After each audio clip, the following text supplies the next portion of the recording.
तिमिरन्धस्य ज्ञानञ्जनशलाकया चक्षुरुन्मिलितं येन तस्मै श्रीगुरुवे नमः। हरे कृष्णा कृष्णा कृष्णा हरे हरे, हरे राम राम राम हरे हरे। तो श्री राधा रस सुधा निधि के माध्यम से हम लोग श्रीपाद के अनुभव और अनुभूतियों की चर्चा कर रहे हैं। पिछले श्लोक में 38वें श्लोक में बड़ी मधुर लीला उनके हृदय में प्रस्फुटित हुई और उन्होंने जो प्रार्थना करी थी श्री राधा रानी को उत्कंठा में विलाप करते हुए, श्यामजू के अलग अलग नामों से उन्हें पुकारते हुए, मैं कब देख पाऊंगी। और जो हमने चर्चा करी थी कि ये विलाप नहीं, ये भी आनंद अवस्था ही है, इसकी जो उन्होंने प्रार्थना करी तो वही स्फूर्ति उनके हृदय में हुई और उन्होंने किशोरी जी को ऐसे ही विलाप करते हुए देखा। उसके बाद अंत में उन्होंने किशोरी जी से प्रार्थना करी कि मैं आपको अब मिलन कराने हेतु सा राधिका मई कदानु भवेत प्रसन्ना, आप मेरे पे प्रसन्न हो। और उनकी ऐसी उत्कंठित अवस्था, विरहित अवस्था देख के उनके हृदय में आया कि मैं अब किशोरी जी का मिलन कराऊं। तो अगले श्लोक में प्रार्थना के फल स्वरूप श्रीपाद के हृदय में वही लीला का आगे स्फुरण हुआ। वो कहते, वेणुकरानिपतितः स्खलितम शिखंडम भ्रष्टम च पीत वसनम व्रजराज सूनो, यस्या कटाक्ष शरघात विमूर्छितस्य ताम राधिकाम परिचरामि कदारसेन। जिसके कटाक्ष शराघात से मूर्छित श्री नंदनंदन, यस्या कटाक्ष शराघात विमूर्छितस्य, श्री राधा रानी के कटाक्ष शराघात से मतलब श्री राधा रानी ने अपने नयन के कोरों से ऐसा देखा और उनके नयनों से मानो ऐसे तीर निकले कि उन्होंने श्याम सुंदर के हृदय को बींद दिया और श्याम सुंदर मूर्छित हो गए। ऐसे विमूर्छित नंद नंदन के हाथ से वंशी गिर पड़ती है। वेणु करानिपतिता, उनके वेणु जो है हाथ से गिर गई जब वो मूर्छित हुए। मोर पंख चूड़ा खुल जाता है, स्खलितम शिखंडम, अतएव पीतांबर उनका भ्रष्ट हो जाता है। भ्रष्टम च पीत वसनम, मैं उन श्री राधा की रस सहित परिचर्या कब करूंगा। ताम राधिकाम परिचरामि कदा रसेन। श्लोक का अर्थ आप समझ गए। तो ऐसे किशोरी जी कि वो उन पे नयन कटाक्ष से शराघात कर रही हैं और श्याम सुंदर मूर्छित होकर नीचे गिर गए, उनके हाथ से वेणु छूट गई। फिर तीन बातों का मुख्य रूप से चिंतन यहाँ पे कि जब उन्होंने नयनों से शराघात किया तो पहला उनके हाथ से वेणु छूट गई, दूसरा उनका स्खलितम शिखंडम, उनका जो पगड़ी जिस पे वो अपनी मोर पंख मयूर पक्ष लगाए रखते हैं वो उनका नीचे गिर गया। और भ्रष्टम च पीत वसनम, जो उनका पीत वसन है वो पीतांबर उनका जो है वो भी भ्रष्ट होके धूल में मिट्टी में मिल गया। मैं उन श्री राधा का रस सहित परिचर्या कब करूंगा या करूंगी, मंजरी स्वरूप में मैं कब उनकी रस से परिचर्या, राधा रानी की सेवा कब करूंगी। ऐसे ये सीन देखते हुए तो यही श्रीपाद के हृदय में, जैसे हम बार बार देख रहे हैं कि स्फूर्ति के अभाव में तीव्र वेदना जब होती है तो वो प्रार्थना करते हैं और उनकी प्रार्थना के फलस्वरूप उनके हृदय में लीला स्फुटित होती है। तो पिछले श्लोक में जो हम चर्चा कर रहे थे, आज बाबा इस श्लोक में वही व्याख्या में बात लिख रहे हैं। यह दुख संसारिक दुख जैसा नहीं है, बाबा ये बता रहे, इस वेदना का एक चरम आस्वादन है जो मिलनानंद की भी अपेक्षा स्तवनीय है, पूजनीय है। ये जो वेदना है, ये जो विरह की वेदना है, इसका इतना चरम आस्वादन है कि मिलन आनंद की अपेक्षा भी ये स्तवनीय है, ये पूजनीय है। और श्री राधा रानी की पूर्ण कृपा के फल स्वरूप ही उनका अभाव रोम रोम में अनुभव किया जा सकता है। श्री राधा रानी का जो अभाव है ये हमारे जीवन में हमारी चरम अवस्था है एक साधक की, कि वो ऐसा अनुभव कर पाए कि किशोरी जी का हमारे जीवन में अभाव हम फील कर पाए। आप देखो ना, आज हम किस स्तर का हम भजन कर रहे हैं कि हम पूरा दिन, पूरा महीना, साल बीत जाते हैं, पर हमारे हृदय में कभी ऐसी वेदना या कभी ऐसी उत्कंठा नहीं होती कि मैं किशोरी जी की कोई सेवा कर पाऊं। हे राधे, मैं आपकी, जो यहाँ हम इतने श्लोक रोज एक के बाद लीला स्फुरित हो रही है, प्रार्थना देख रहे हैं, इसकी 1% प्रार्थना भी कभी हमारे हृदय में उदय नहीं होती। और इसीलिए बाबा बोल रहे हैं कि राधा रानी की पूर्ण कृपा के फल स्वरूप ही उनके अभाव रोम रोम में अनुभव किया जा सकता है। जो ऐसे महात्मा हैं, जैसे गुरुजन हैं, ऐसे संत महात्मा हैं, ये अपने रोम रोम से सेवा करना चाहते हैं। इनके तो ऐसा होता है कि पूरे शरीर के रोम रोम में किशोरी जी की सेवा का अभाव फील होता है, लेकिन हम लोगों को कुछ ऐसा होता ही नहीं है।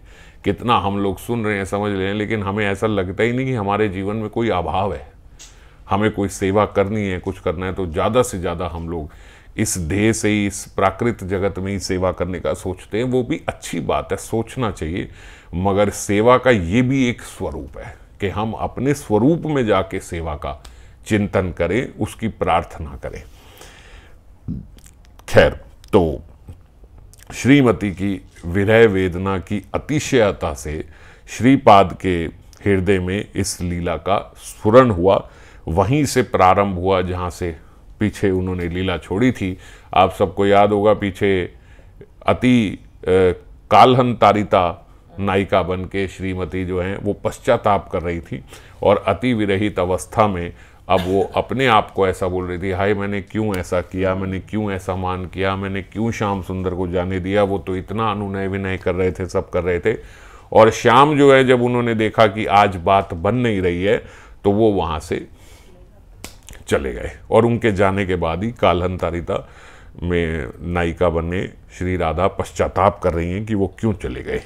उत्कंठावती की दशा देखकर अब श्रीपाद किंकरी के रूप में श्याम सुंदर की तलाश की इच्छा जागृत हुई, और वो जल्दी से निकले कि मैं श्याम सुंदर को लेके आती हूँ, क्योंकि अब वो पश्चाताप कर रही हैं, कालहंतारिता नायिका बने हुए हैं। किशोरी जी तो ऐसा कह रही, मैंने क्यों जाने दिया, मैंने क्यों बात नहीं मानी, इस प्रकार से वो रुदन कर रही हैं। तो अब जल्दी से, अब तीव्रता हो गई। जो पहले वो देख रही थी कि मैं यही देखना चाहती हूँ कि वो करे, लेकिन अब इसके बाद जब कालहंतारिता मूड में आ गई तो उनको हुआ कि नहीं, अब मैं जल्दी से श्याम सुंदर को लेके आऊँ। और खोजते देखा कि कहीं श्याम सुंदर मिल ही नहीं रही हैं। भाई इस पथ से आ रहे होंगे, इस पथ से आ रहे होंगे, सारे पथ खोज लिए, इस कुंज में आने के जो रास्ते थे वो सब इधर उधर देख लिए, कहीं मिले ही नहीं। और जब थोड़ा इधर उधर जाके देखा तो क्या देखती हैं कि सखी स्थली में चंद्रावती के कुंज में श्याम सुंदर बैठे उनसे बातें कर रहे हैं, चंद्रावली से जाके बातें कर रहे हैं। नागरमणि श्री राधा के कुंज में ही आ रहे थे। श्याम सुंदर जो है आ तो वहीं रहे थे। असल में क्या होता है, जब इस प्रकार की चेष्टाओं से किशोरी जी नहीं मानती तो श्याम सुंदर का भी एक यही तरीका है कि ठीक है, उस समय उठ के चले गए। अब वो उठ के कोई क्रोधित होके थोड़े ना उठ के गए, वो तो किशोरी जी का मान भी उनके आनंद के लिए ही होता है। तो वो तो ऐसे गए कि अभी नहीं मान रही हैं, अच्छा जैसे होता है ना, अब ये मेरे से नाराज है ना, ठीक है मैं भी इससे बात नहीं करूंगा। प्रेमी प्रेमिका में इस प्रकार का चलता रहता है कि अच्छा बात नहीं, ठीक है मैं भी नहीं करूंगा। तो वो जैसे ही निकली तो प्रेमिका को होता है हो यार मैंने ज़्यादा कर दिया, बात कर ही लेती है। वो आए थे, मना रहे थे, और प्रेमी भी जान के निकला है। वो अभी ऐसे निकला है कि मैं घूम के वापस फिर आऊँगा, और जब आऊँगा तो उस समय इनका मान शांत हो गया होगा। तो श्याम सुंदर बोलते ऐसे ही घूम के निकले और वहां से किशोरी जी के कुंज की तरफ ही आ रहे थे। इतने में उनको रास्ते में पद्मा सखी मिल गई। पद्मा सखी चंद्रावली की मुख्य सखियों में से एक है। जैसे यहाँ किशोरी जी की दो सखियां ललिता और विशाखा, ऐसे चंद्रावली की भी दो सखियां पद्मा और शव्या। तो पद्मा सखी उन्हें मिल गई और वो उन्हें चंद्रावली के कुंज में बातें बना के ऐसे ऐसे करके सखी स्थली, उनका कुंज है वहाँ, सखी स्थली में चंद्रा के कुंज में उन्हें लेके चली गई। अपनी मतलब अपनी सखी स्थली के उसमें चंद्रावती का जो कुंज है वहाँ पे लेके चली गई।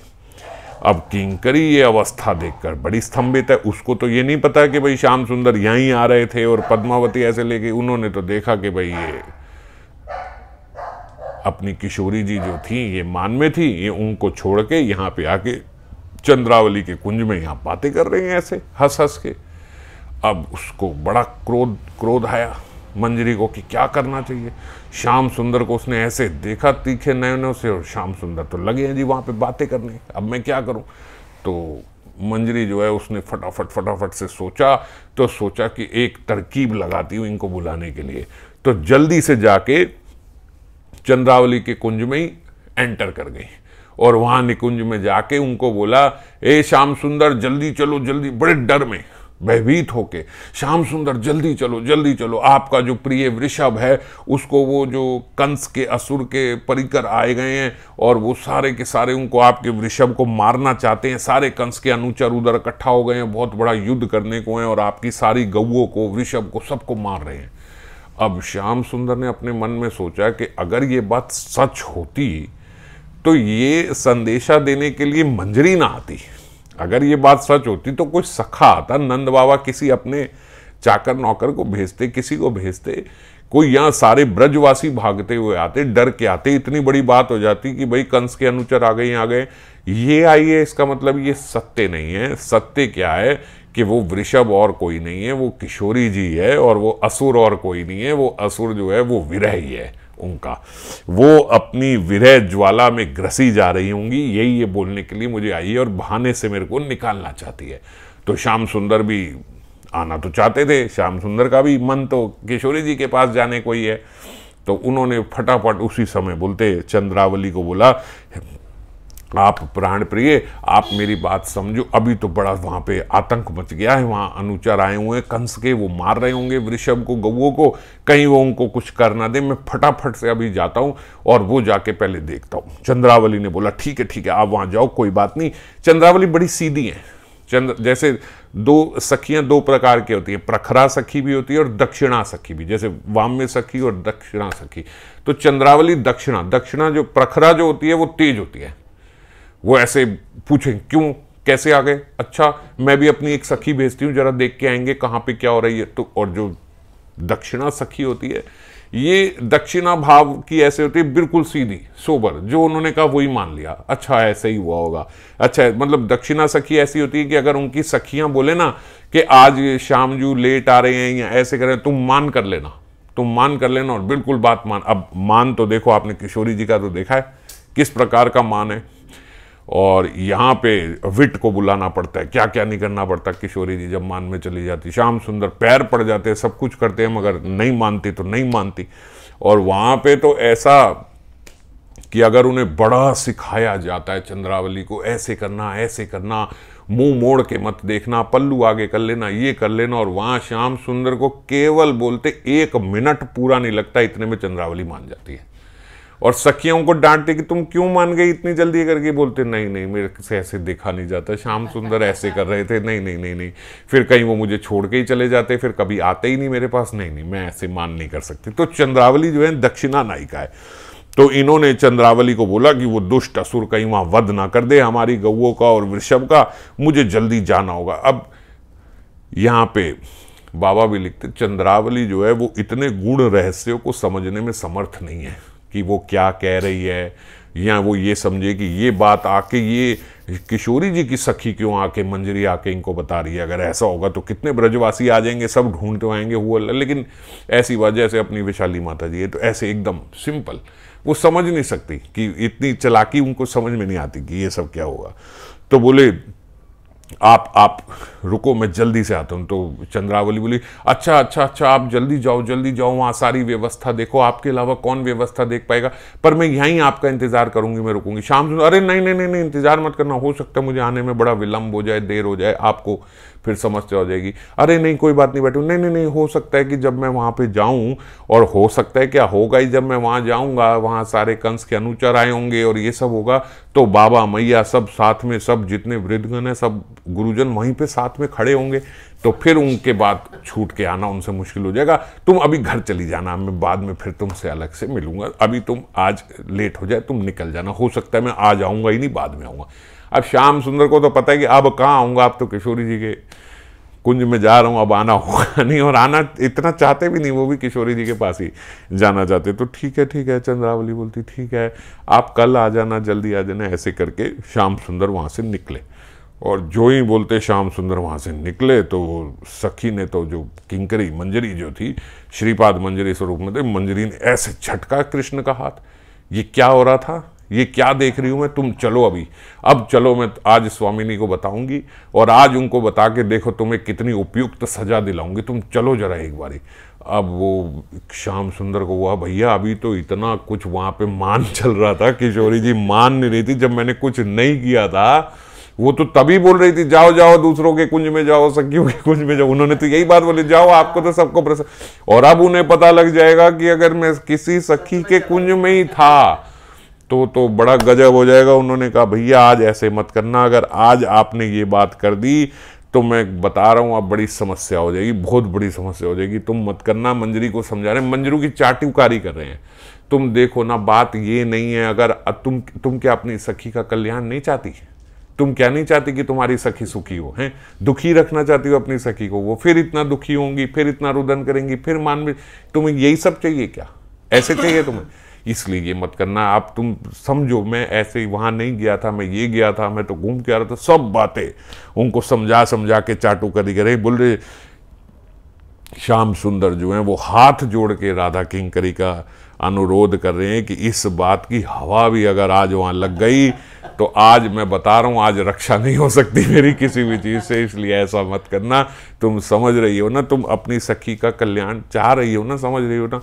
अब सखी जो है बोलते, वो कह रही अच्छा तुम चलो अब। और ये जो चाटुकारी बाबा बोलते कृष्ण कर रहे हैं ना, ये देखो ये केवल बोलते केवल ब्रज धाम में ही ऐसा हो सकता है, क्योंकि यहाँ विशुद्ध माधुर्य है, यहाँ कृष्ण का लेश मात्र भी ऐश्वर्य नहीं है, और किसी धाम में कहीं पे ऐसा नहीं होता।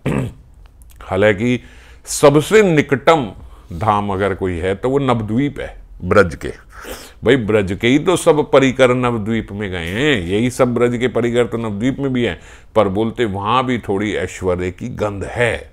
जैसे आप देखो उदाहरण जो है, अब ये किशोरी जी का ही तो भाव है महाप्रभु में, मगर तब भी यहाँ पे तो जो रूप मंजरी है, श्रीपाद भी मंजरी स्वरूप है, पर सबसे निकटम की सबसे हेड जो है यूथेश्वरी जो है वो तो रूप मंजरी है।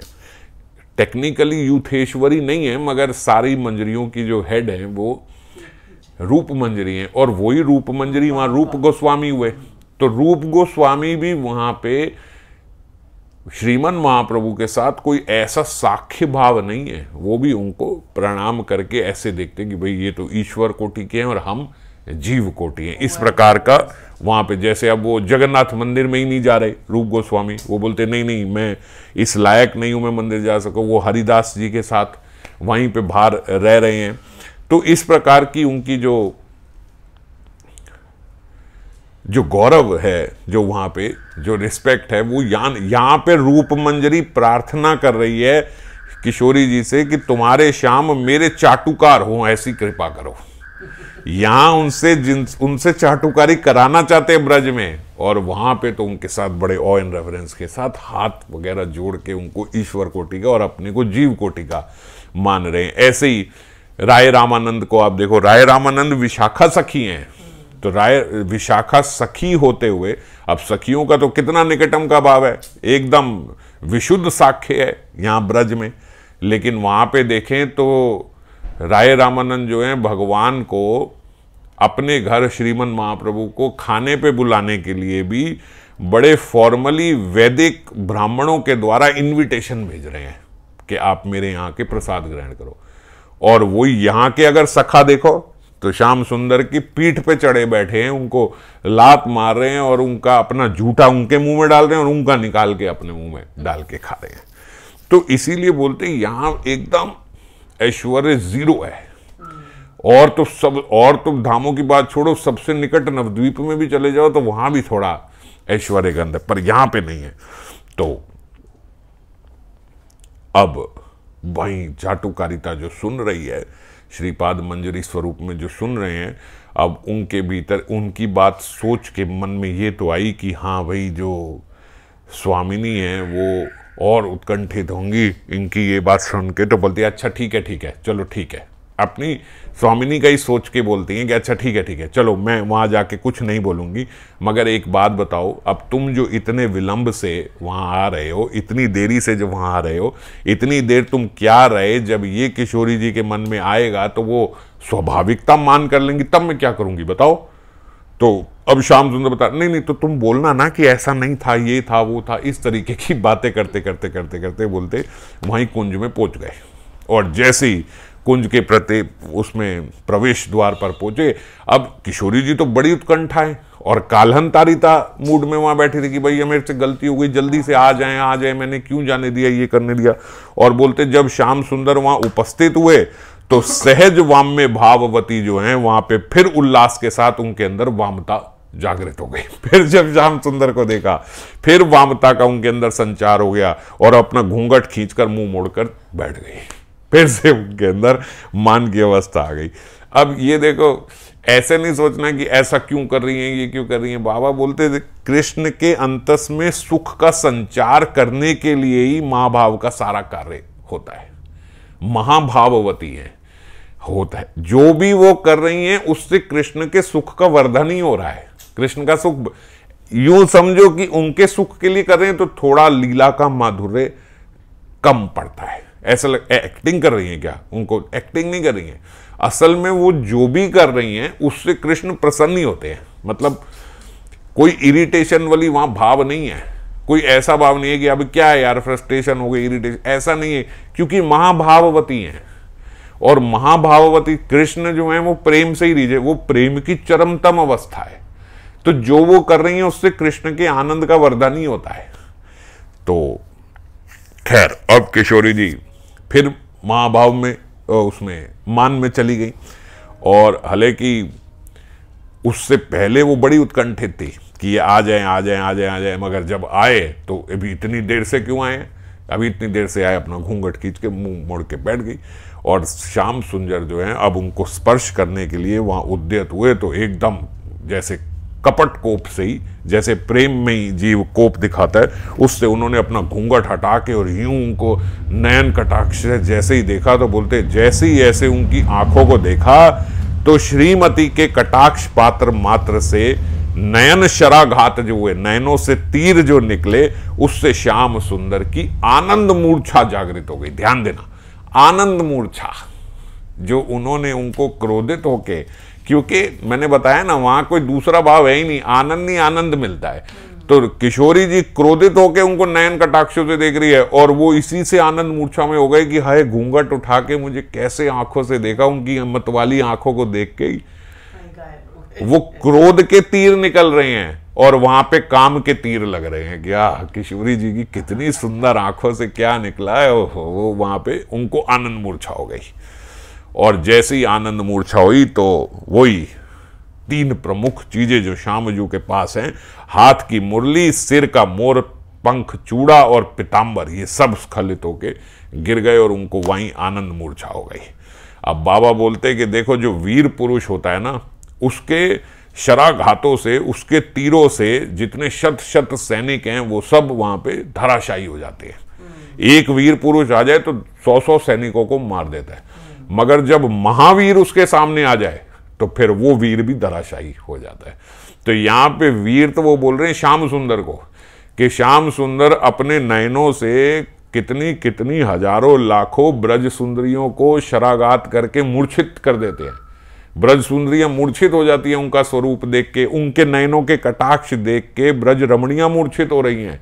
और यहाँ किशोरी जी के नयनों को देख के उनके, अब ये महावीर आ गए, उनके शराघात को देख के श्याम सुंदर जो है वो मूर्छित हो गए। एक महारथी है, एक दशरथी है। ये उपाधियां पहले दी जाती थी। महारथी मतलब महारथ पे बैठा हुआ महारथी है, ये एक दो रथों से लड़ लेगा। दशरथी जैसे दशरथ थे तो दशरथ दशरथी से ही दशरथ कहलाए थे। दशरथ मतलब जो 10-10 रथों से एक साथ युद्ध कर सकता है, तो उसको दशरथी बोलते हैं, दशरथ, समझ गए। तो एक महारथी दूसरा दशरथी वहां पे आ गया। तो ऐसे ही वीर के ऊपर महावीर किशोरी जी आ गई, उनके नयनों के कटाक्ष से ये हो गए। तो सबसे पहले बाबा बोलते देखो वो ये वीर जो हैं कृष्ण, ये शराघात करने के लिए ये नयनों से और सबसे पहले अपनी वेणु से लोगों को पागल किए हुए हैं। इनकी वेणु ध्वनि ऐसी है कि ब्रज सुंदरियां ऐसे हो जाती हैं वेणु ध्वनि सुन के, जैसे मानो हिरनियों पे तीर चला दिए गए और तीर लगी हुई हिरनी जैसे छटपटाती है ना, भैया तीर लगा हुआ और छटपटा रही है, ऐसे इनकी वेणु सुन के सब छटपटा जाती हैं कि क्या करें समझ नहीं आ रही, इधर जाएं उधर जाएं उधर जाएं। वो खाना परोस रही है, वहां पे उन्होंने वेणु बजा दी, सखी खाना परोस रही है, अब क्या करें। तो गोस्वामी पाद बताते जब ऐसा होता है, विश्वनाथ चक्रवर्ती पाद बोलते जब ऐसा हो कि उनकी श्यामजू की वेणु रात को बन जाती है, गोपी के अपने सास ससुर को खाना दे रही थी, उधर गऊओं को भूसा डालने जाना था, बस ऐसी बींद गई, सास ससुर के आगे भूसा रख दिया और खाने की प्लेट जो है वो गऊआ के आगे रख दी, जो बच्चे को दूध पिलाना था वो अपने पति के मुंह में डाल दी और पति को जो गिलास पानी का देना था वो बच्चे के आगे रख दिया। सब बोले उल्टा फिल्टा, समझ नहीं आ रही कि क्या करना है क्या नहीं करना उस समय। ऐसी इनकी वेणुनाद, और बोलते आज किशोरी जी के शराघात से वही वेणु जो है वो नीचे गिर गई, उनके हाथ से छूट गई, उनसे अलग हो गई।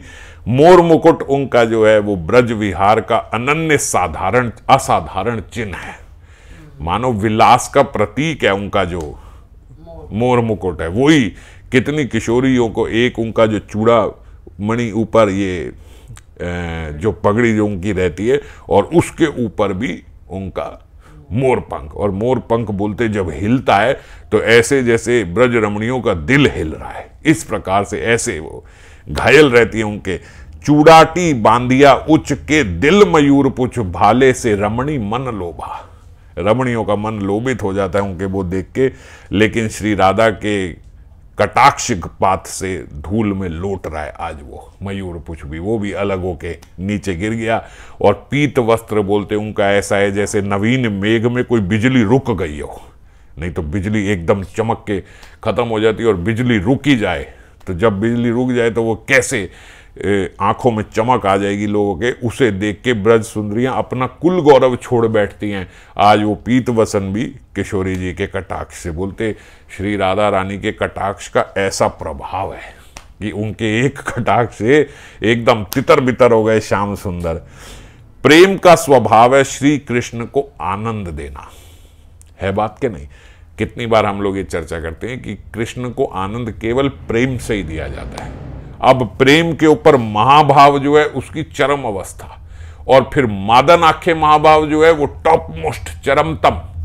तो चरमतम अवस्था में जब कटाक्ष उनके नयनों के गए श्याम सुंदर के पास, इसीलिए वो ऐसे मूर्छित हो गए। ब्रज के बाहर तो बोलते भगवान को प्रेम करके सब उनसे सुख लेना चाहते हैं। ब्रज के बाहर जितने भी लोग, हम सब जितने भी सब हैं, हम भगवान से सुख चाहते हैं, मगर ब्रज के भीतर तो सारी चेष्टाएं भगवान को सुखी करने के लिए है। हम लोग भगवान से सुख चाहते हैं और वो भगवान को सुख देती हैं, वो भगवान को सुखी करने के लिए ये सारी चेष्टाएं करती है। अब देखो ये जितनी भी चेष्टाएं हो रही हैं, अगर आप याद करो पिछले श्लोक में, तो श्याम सुंदर ही जाके वहां पे उनके पाद पीठ पे बैठे, उनके चरण पकड़ के बोल रहे किशोरी जी अगर आप मेरे से बड़ी क्रोधित हो तो आप अपने नयन कटाक्षों से मुझे मारो ना, बोला था या नहीं पिछले श्लोक में। किशोरी जी ने नयन कटाक्षों से मार दिया, आपने बोला था। अब जब मूर्छित हो गए तो उन्होंने दूसरी बात बोली थी, अच्छा और ज्यादा है तो अपने बाहुपाश से मेरे को बांध लो ना। अब किशोरी जी जब मूर्छित हो गई ना तो उनको उठाने के लिए, जब वो मूर्छित हो गए तो किशोरी जी उनको उठाने के लिए अपने बाहुपाश से, तीसरी बात उन्होंने बोली थी दंताघात करके मेरे अधर खंडित कर दो ना। तो अब उनके अधर से अपने अधर मिला के उनको उठा रही है, सांस दे रही है कि भैया उठ जाओ उठ जाओ। अब उठे कहां से, यहां से तो उनको आनंद मूर्छा हुई है। किशोरी जी समझ रही है सिर्फ मूर्छा हुई है, वहां आनंद मूर्छा तो और बढ़ गई। उन्होंने जाके अपने हाथ लगाए, आनंद मूर्छा और हो गई। उन्होंने अपने अधर लगाए, आनंद मूर्छा और हो गई, और पूर्ण रूप से आनंद मूर्छा हो गई। अब हम लोग पहले, मैं भी जब ये सुबह उठना होता था कुछ साल पहले, तो हम अपने फ़ोन में नए नए कीर्तन लगाते थे। तब हम सब यही करते थे, जब नया नया शुरू किया था सुबह सुबह उठना, तो हम कीर्तन लगा ले। जो अपना फेवरेट कीर्तन हुआ वो अलार्म में लगा ली कि बड़ा आनंद आएगा, सुबह सुबह ये कीर्तन चलेगा।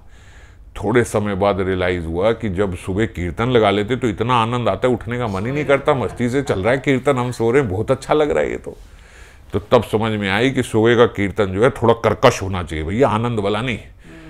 ऐसा जो टी टू कुछ ऐसा बजे, कोई गंदी सी साउंड बजे ताकि उठ जाए उस समय।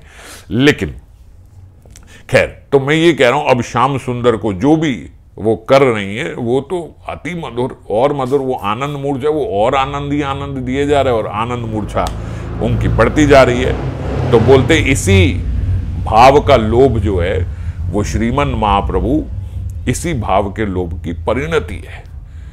भगवान श्री कृष्ण के भीतर यही लोभ जगा किशोरी जी का, ये भाव का स्वादन करने का, इसीलिए वो श्रीमन महाप्रभु के स्वरूप में आए, इसीलिए वो गौर बनकर आए।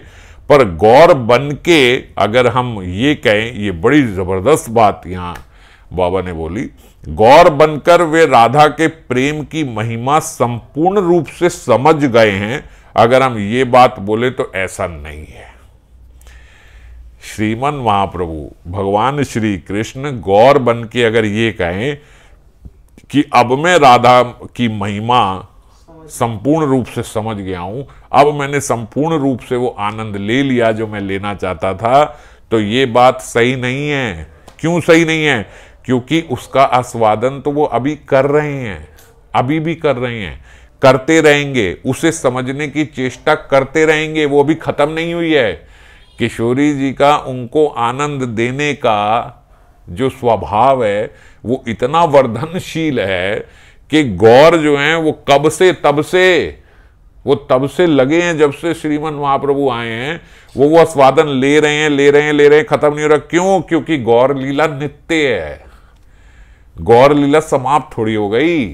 ब्रज लीला नित्य है, गौर लीला भी नित्य है। वो और उनका स्वादन भी बढ़ता जा रहा है और पीछे पीछे महाप्रभु कृष्ण जो है महाप्रभु के स्वरूप में वही आनंद लेते जा रहे। ये सब नित्य है, ये खत्म होने वाला नहीं है। तो इसलिए ऐसा नहीं कह सकते उन्होंने, कृष्ण ने पूर्ण स्वादन किशोरी जी के भाव का ले लिया, ले नहीं रहा, ले रहे हैं, लेते रहेंगे। और खैर, तो यहां पे श्री राधा के कटाक्ष से आनंद घन विग्रह मूर्छित है। अब श्रीमती कातर हो गई, अरे क्या करूं, इनकी आनंद मूर्छा खत्म ही नहीं हो रही, इनकी मूर्छा हट ही नहीं रही। अब वो घबरा रही हैं, क्योंकि वो तो नहीं जान रही हैं कि आनंद मूर्छा है।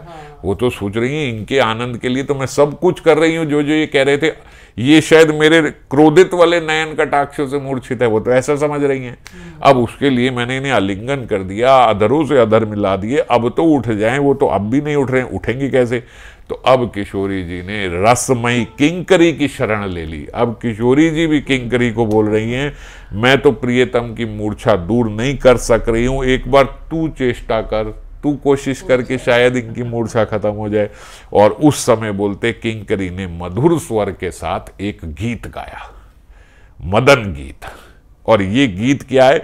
बोलते ये सेवा निर्वाह के लिए स्वामिनी नहीं, गिरी कंदरों में जाके एकांत में मंजरियों को सिखाया है कि जब ऐसा हो जाए तो ये वाला गीत गाना, ऐसे गाना, उन सबको सितार बजाना, ये सब करना, सब किशोरी जी ने मंजरियों को खुद सिखाया है।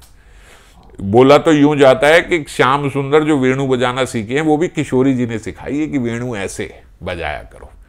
तो इनको भी सितार वादन और गीत गायन, ये सब क्या क्या गाने हैं, सारे रागों की शिक्षा किशोरी जी ने मंजरियों को दी है।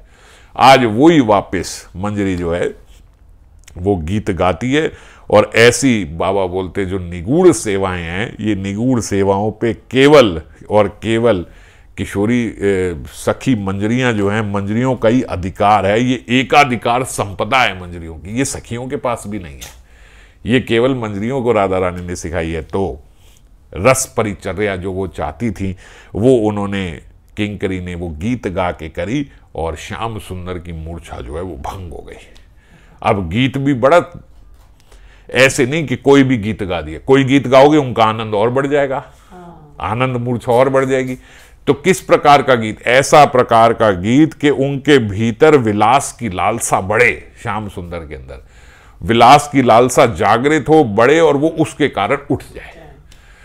तो अब वही गीत, मदन गीत उन्होंने गाया। श्याम सुंदर के भीतर विलास की लालसा उदय करी। अब श्याम सुंदर और किशोरी जी का विलास हुआ, उन्होंने कुंज रंध्रों से दर्शन किए मंजरी ने। उसके बाद विलास शांत हुआ तो आके अपनी सेवा, सुशीतल जल की, पान का बीड़ा, माल्या, वीजन आदि जितनी सेवा होती हैं वो सारी सेवाएं उन्होंने करी। और ये सेवाएं करके रसमय गोविंद के साथ श्री राधा की सरस परिचर्या किंकरी करने में समर्थ हुई। जो उन्होंने मांगी थी वो ही हुई, जय कि मैं रसमय आपकी परिचर्या कर पाऊं। तो युगल की रसमय परिचर्या उन्होंने की। उसके बाद श्रीपाद की स्फूर्ति में विराम आ गया। दैन्यता पूर्वक उन्होंने फिर प्रार्थना की, ताम्राधिकाम परिचरामी कदा रसेन, हे किशोरी जी, मैं ऐसे रस के साथ आपकी कब दोबारा परिचर्या कर पाऊंगी, मुझ पर कृपा करो। अगले श्लोक को आगे फिर कल चर्चा करेंगे। जय राधे।